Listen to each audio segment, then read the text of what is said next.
ఉమ్, ఉమ్. ఇది మన భారతదేశ రాజ్యాంగం అన్నారు.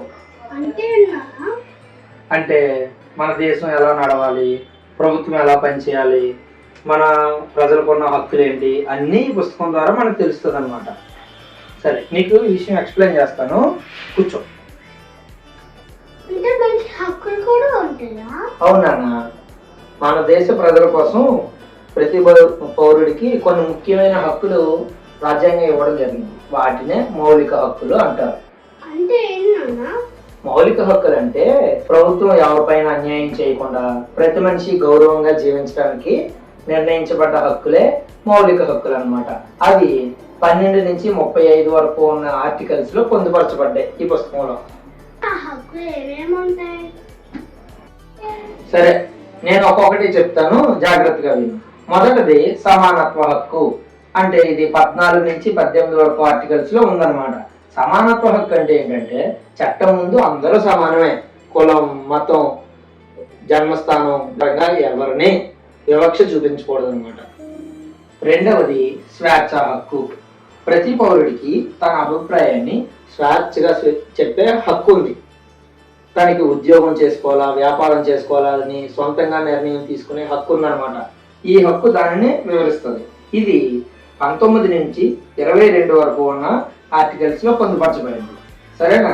తర్వాత దీంట్లోనే ఏదైనా సంఘాలను ఏర్పాటు చేసుకోవడానికి కూడా హక్కు కల్పిస్తుంది అనమాట. మూడవది దోపిడీ వ్యతిరేక హక్కు. ఓకేనా? ఇది 23 నుంచి 24 వరకు ఉన్న ఆర్టికల్స్ లో పొందుపరచబడింది.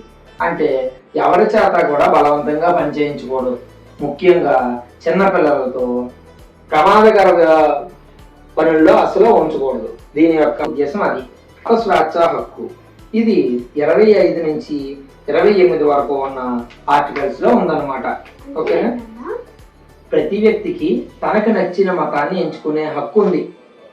అది హిందూ అవని, ముస్లిం అవని, క్రిస్టియన్ అవని, బౌద్ధ మతం అవని, జైన మతం అవని, ఎవరైనా సరే తన యొక్క దేవుణ్ణి తను పూజించుకోవచ్చు అనమాట. అది మత స్వేచ్ఛ హక్కు.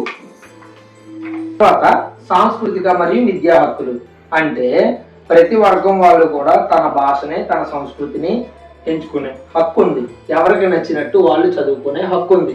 ముఖ్యంగా ఆడపిల్లలకు ఎంతవరకు చదువుకోవాలనుకుంటే అంతవరకు చదువుకునే హక్కుని ఈ ఆర్టికల్ ఇస్తుందన్నమాట. రాజ్యాంగం పరిరక్షణ హక్కు ఇది చాలా ముఖ్యమైనది అనమాట. డాక్టర్ బిఆర్ అంబేద్కర్ దీనిని heart and soul of the Indian constitution అని అన్నారు. ఇది ఆర్టికల్ 32. సరేనా? ఇది ఏంటంటే ఎవరైనా సరే వాళ్ళ యొక్క రాజ్యాంగ హక్కులని ఉల్లంఘించినట్లయితే వారిపైన మనం డైరెక్ట్ గా సుప్రీంకోర్టుని ఆశ్రయించవచ్చు అనమాట. అందుకే మీ హక్కుల్ని రక్షించుకోవడం కోసం ఈ ఆర్టికల్ ఉపయోగపడుతుంది. అర్థమైందా?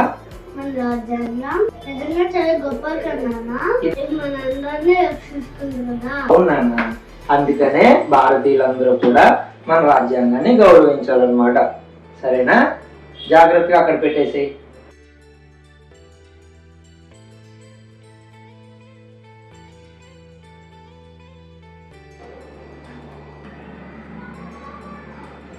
ఇది మన రాజ్యాంగం గురించి చిన్న వివరణ. నచ్చిందా? మీకు నచ్చితే అలాగే మరిన్ని వీడియోస్ ఇటువంటివి ఈ టాపిక్స్ కావాలనుకుంటే మన కమెంట్స్ బాక్స్ లో కమెంట్ చేయండి. Thank you. వెయిట్ వీటితో పాటు ఇంకొన్ని ఇంపార్టెంట్ ఆర్టికల్స్ ఉన్నాయి కదా, అవి మీకు తెలిస్తే కమెంట్ చేయండి.